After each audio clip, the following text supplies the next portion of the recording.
عمران خان کے حوالے سے بتا دیں جو یہ ابھی تک آج ملاقات بھی نہیں کروائی جا رہی ہے اور جو سماعت ہے وہ 27 فروری تک ملتوی ہوئی ہے، 10 روز تک کوئی سماعت نہیں ہوگی۔ جی یہ بہت تشویشناک صورتحال ہے، ہم عدالت بھی جائیں گے، ہم اس حوالے سے اقلاع عمل طے کریں گے پارلیمان کے اندر بھی پارلیمان کے باہر بھی۔ یہ بالکل درست نہیں ہے کہ عمران خان صاحب کو 10 دن کے لیے آپ ایک کال کوٹری میں ڈال دیں اور ان کا تمام دنیا سے جو رابطہ ہے وہ منقطع ہو جائے۔ تو یہ کسی منصوبے کے تحت ہو رہا ہے، یہ کیا منصوبہ ہے ہم نہیں جانتے، لیکن یہ بالکل باعث تشویش ہے اور ہم احتجاج کریں۔ اچھا سر ایک سوال سر، انصار عباسی صاحب نے ایک دعویٰ کیا ہے کہ جو تحریک انصاف ہے وہ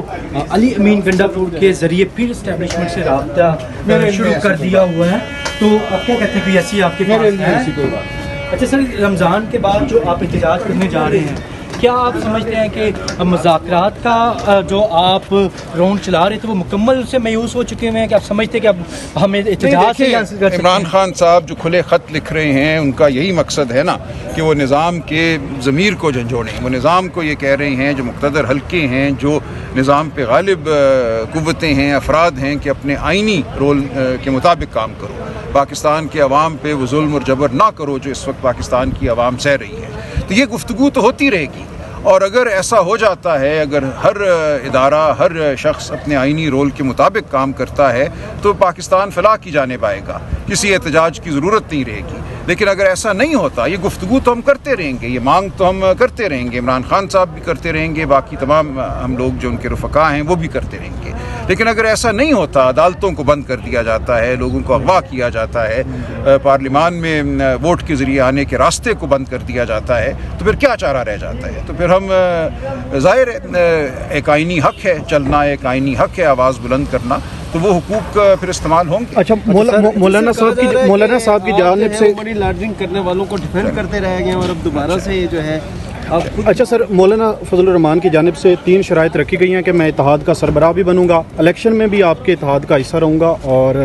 چلیں دیکھتے ہیں جی، یہ ابھی میرے سامنے اس طرح سے نہیں آئی، عمران خان صاحب سے مشاورت سر، لیکن بہت سے لوگ آپ کی شخصیت کو متنازع کرنے کی کوشش کر رہے ہیں، ایک پوری کمپین چلائی جا رہی ہے، کوئی بات نہیں، اس سے کچھ نہیں ہوگا، کچھ نہیں ہوگا، اس سے تو کیا کہتے ہیں، کچھ تو آپ کو رسپانس دینا چاہیے اس پہ سر؟ کوئی رسپانس نہیں دیتا، اس سے کچھ نہیں ہوگا، یہ طور کریں گے۔ میرا خیال ہے اس ہفتے کے آخر تک تو یہ چلے گا، آج تو بنگل ہے نا، میرا خیال ہے اس ہفتے کے آخر تک ہو جائے گا، جمعے تک ہو جائے گا یہ کیس۔ سر کیا ایکسپیکٹیشن ہے؟ دیکھیے کچھ کہہ نہیں سکتے، ہم نے تو یہ بڑے بھرپور طریقے سے ساری دنیا کی مثالیں دیکھ کے کہا ہے کہ آپ کسی ایسی عدالت کے سامنے نہیں بھیج سکتے کسی بھی فرد کو، اور بالخصوص کسی سویلین کو، جہاں عدالت جو ہے وہ خود مختار نہ ہو۔ اور ساری دنیا میں یہ کہا گیا ہے کہ جو ملٹری عدالتیں ہیں وہ خود مختار عدالتیں نہیں ہیں، وہاں پہ کرنل صاحب کو آپ بٹھا دیتے ہیں، وہ اپنے افسران بالا کے ماتحت ہوتے ہیں، وہ مقدمہ سننے کے بعد وہ واپس چلے جاتے ہیں وہیں جہاں سے وہ آئے ہوتے ہیں۔ تو اس قسم کی عدالت کو ساری دنیا میں عدالت نہیں مانا گیا، اور پاکستان اب تقریباً واحد ملک ہے دنیا کا جہاں سویلینز کی ٹرائل جو ہے وہ ملٹری کورٹس میں ہوتی ہے۔ تو یہ ہماری گزارش تھی کہ یہ ہمارا جو بنیادی حق ہے آئین میں، آرٹیکل 10A یہ کہتا ہے کہ آپ ہر شخص کو ایک انڈیپینڈنٹ عدالت دیں گے، ایک fair tribunal, fair trial, due process دیں گے، یعنی کہ ایک ایسی عدالت ہوگی جو خود مختار ہے، جو کسی کے تابع نہیں ہے۔ اس کے یہ خلاف ہے تمام یہ تصور ملٹری ٹرائلز کا۔